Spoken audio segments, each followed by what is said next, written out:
आज आपको बताया जाएगा कि यदि आपकी ताज़ा ब्याई बकरी को ये भूल कर भी नहीं देना चाहिए।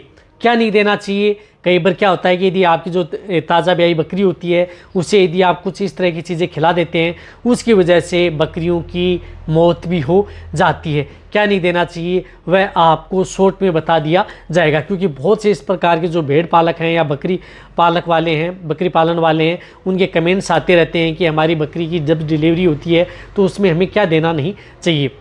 तो इस चैनल पर अभी नए जुड़े हैं, जो बकरी पालक या भेड़ पालक नए आए हैं, तो पहले आप इस चैनल को सब्सक्राइब, साथ में बेल आइकन और ऑल वाला ऑप्शन दबाएं, क्योंकि इस चैनल पर पता है कि आपको सही जानकारी के साथ वीडियो दी जाती है।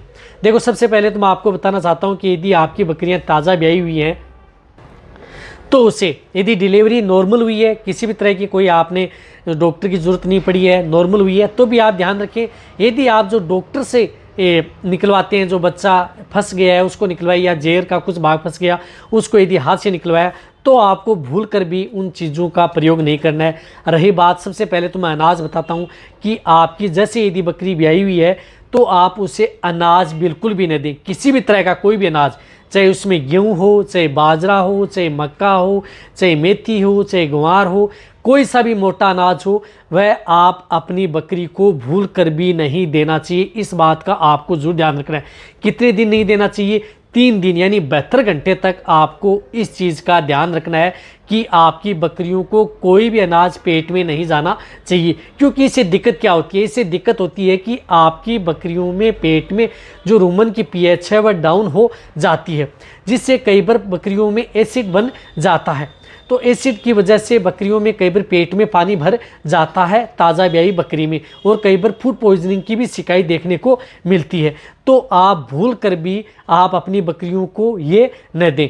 आप कहेंगे कि हम ताज़ा ब्याई बकरी को दें क्या? यदि आप ताज़ा ब्याई बकरी को यदि देना चाहते हैं तो कम मात्रा में, थोड़ी मात्रा में सूखी खली का प्रयोग आप कर सकते हैं। वह भी ज़्यादा नहीं देनी चाहिए। यदि आप उसे ज़्यादा देंगे तो कई बार एल्कोलोसिस की भी शिकायत हो जाती है, तो वह लिमिट दें। 3 दिन तक आप ध्यान रख सकते हैं। तो उनके साथ आप एनर्जी के लिए कुछ इस तरह के टॉनिक आते हैं, वह साथ में आप अपनी बकरियों को दे सकते हैं। उनके बारे में आपको एक अलग से वीडियो बनाई जाएगी। लेकिन आपको जो मैंने अनाज बताए हैं, अनाज किसी भी तरह का हो, वह आप अपनी बकरियों को नहीं देना चाहिए। इससे आपकी बकरियों की रूमन की पीएच डाउन, फूड पॉइजनिंग के केस, रही बात बकरियों में कई इस तरह का इन्फेक्शन भी हो जाता है। तो इस बात का आपको ज़रूर ध्यान रखना है। अब आप अच्छी तरह से समझ गए होंगे।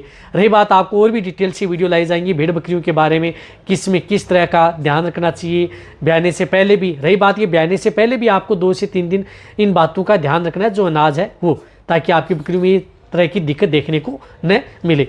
तो ये वीडियो जितना भी हो सकता है भेड़ पालक या बकरी पालक हैं उनके साथ शेयर करें, क्योंकि इसी तरह की आपको शॉर्ट में भेड़ बकरियों के बारे में, लॉन्ग में इस चैनल पर ऐसी वीडियो समय समय पर मिलती रहेंगी। थैंक्स, धन्यवाद।